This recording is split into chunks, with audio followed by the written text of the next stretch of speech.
Somewhere in this country, maybe closer than you think, 10 people are hiding. One of them has been missing for almost 9 years, ever since she boarded a flight and simply never landed anywhere investigators could find her. One of them was an ordinary donut shop employee before he vanished off the map entirely. And one of them opened fire in a crowded shopping center in broad daylight, and still hasn't been found. This is the FBI's 10 most wanted fugitives list. Since 1950, it's named the most dangerous people the Bureau cannot find. Killers, traffickers, gang leaders, people who have made evading capture the entire focus of their lives. Making this list isn't about being a criminal.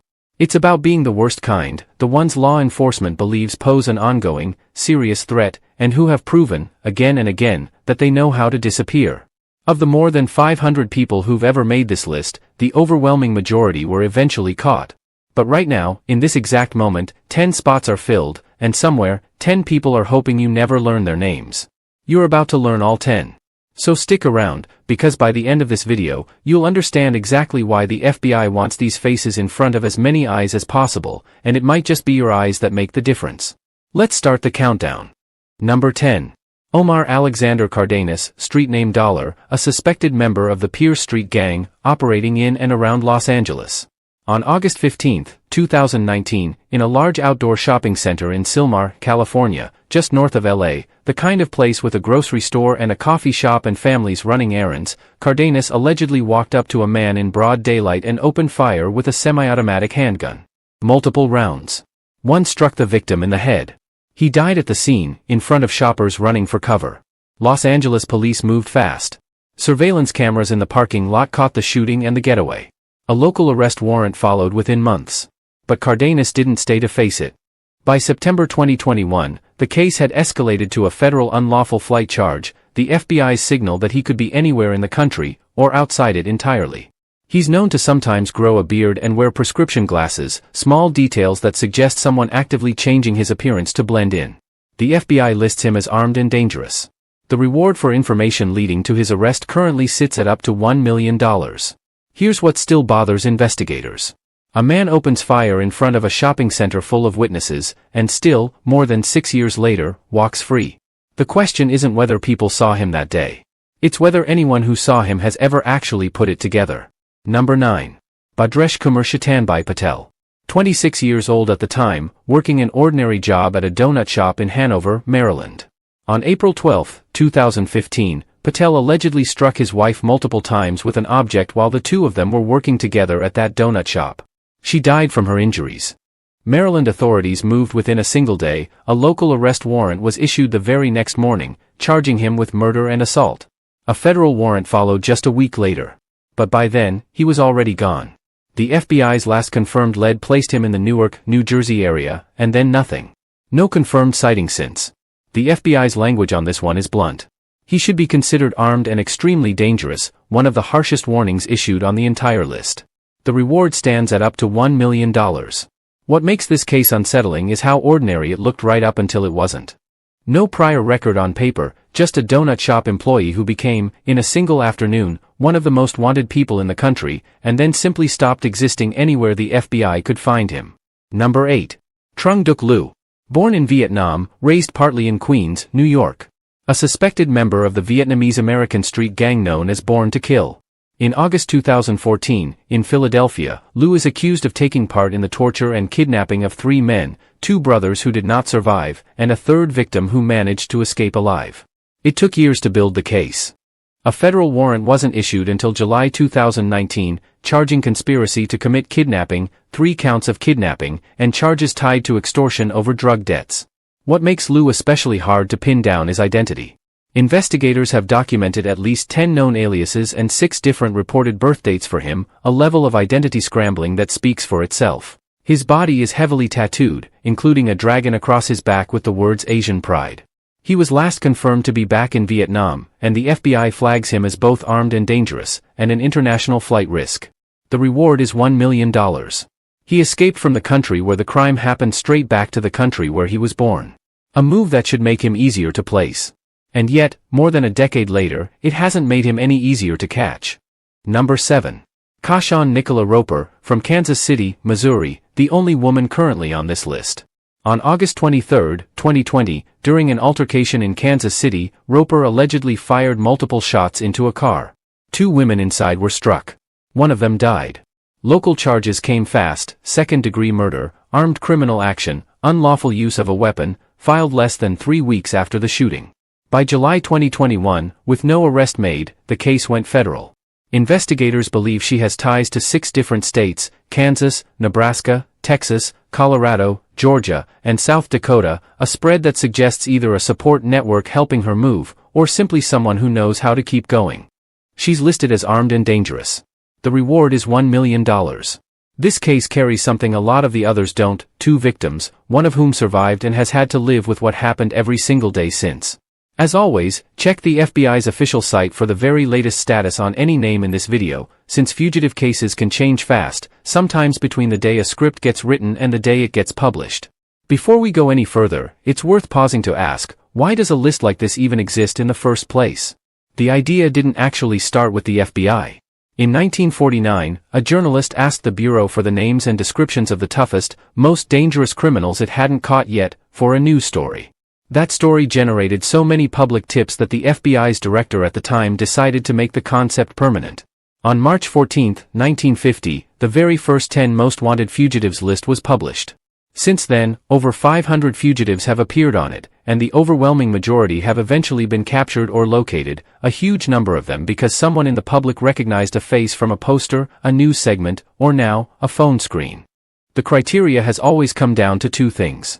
The person has to have a serious record and be considered a real menace to society, and the Bureau has to genuinely believe that increased publicity can help catch them. And this year happens to be a big one for this exact list. 2026 marks its 75th anniversary. 3/4 of a century built on the same basic idea, that the public, given a face and a name, can do what surveillance alone sometimes can't. Which brings us back to the countdown. Number 6.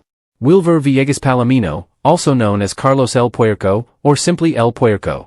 Colombian, and a ranking member of the National Liberation Army, known as the ELN, one of Colombia's largest and longest-running armed groups.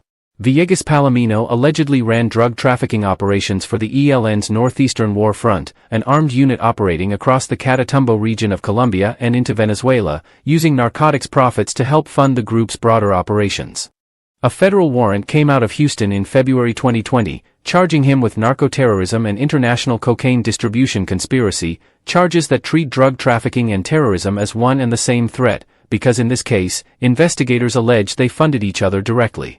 He's believed to remain active inside Colombia and Venezuela, territory where a U.S. federal warrant has limited reach, and where armed groups can offer a kind of protection ordinary fugitives simply don't have. He's considered armed and dangerous. The reward here jumps significantly, up to $5 million, through the State Department's Narcotics Rewards Program, 5 times what most of the domestic cases on this list offer. When a fugitive has an entire armed organization behind him, the question stops being where is he hiding, and becomes, who would actually have to give him up. Number 5. Fausto Isidro Meza Flores. Aliases include El Chapo Isidro, and Chapito Isidro, a name that deliberately echoes the most infamous cartel boss in modern history. He's the alleged leader of his own organization, based in Sinaloa, Mexico. Prosecutors allege the Meza Flores organization has controlled the production, transportation, and distribution of heroin, methamphetamine, cocaine, fentanyl, and marijuana across large parts of Mexico, flooding U.S. markets for well over a decade. He was first indicted back in 2012. A federal superseding indictment followed in 2019, adding multiple drug trafficking violations and firearms charges. Investigators believe he's still living in Mexico, protected by the very organization he allegedly leads, heavily armed, well-resourced, and operating in territory where enforcement is its own ongoing battle. Fentanyl is named directly in his charges, meaning this case isn't tied to some old, legacy drug trade, it's connected directly to the crisis still killing tens of thousands of Americans every single year. The reward is up to $5 million. 13 years since the first indictment. If an organization this size hasn't given him up yet, the real question is what it would actually take. So how does the FBI actually find anyone on a list like this? Because notice, some of these people vanished into a single city block, and some of them vanished into entire countries protected by armed organizations. It's rarely just one method. Digital forensics can trace a phone connecting to a tower, a login from a shared email account, a financial transaction that lights up somewhere it shouldn't. Facial recognition can cross-reference a grainy photo against passport and visa databases. International cooperation, through Interpol notices and partner law enforcement agencies, extends the FBI's reach into countries where it otherwise has no jurisdiction at all. But agents will tell you the same thing every time. Most of the time, it still comes down to somebody picking up the phone. A neighbor who thinks a face looks familiar. A tip that feels too small to matter. A huge share of captures on this exact list happen because of exactly that, an ordinary person, an unremarkable moment, and a decision to make the call. Which matters, because we've still got 5 more faces to go. Number 4. Annibball Alexander Canelon Aguirre. Aliases, Prometheus, and the Engineer, names that hint at exactly what makes this case different from most of the others here. He's Venezuelan, and one of the newest additions to this entire list. Canelon Aguirre is accused of leading a large international conspiracy that deploys crews into the United States to run something called ATM jackpotting, installing malware directly onto ATMs to force unauthorized cash withdrawals. Investigators say the stolen money then moves through a complex laundering network, with proceeds allegedly supporting Tren de Aragua, the Venezuelan gang the U.S. government has formally designated a foreign terrorist organization. This case is being handled through a joint federal task force alongside the Department of Justice's cybercrime specialists, not just traditional fugitive hunters. A federal warrant came out of Omaha, Nebraska. He's believed to have ties to both Venezuela and Mexico. The reward is up to $1 million. An ATM doesn't look like a crime scene. That's exactly the point, and exactly why this kind of crime is so much harder to see coming. Number 3.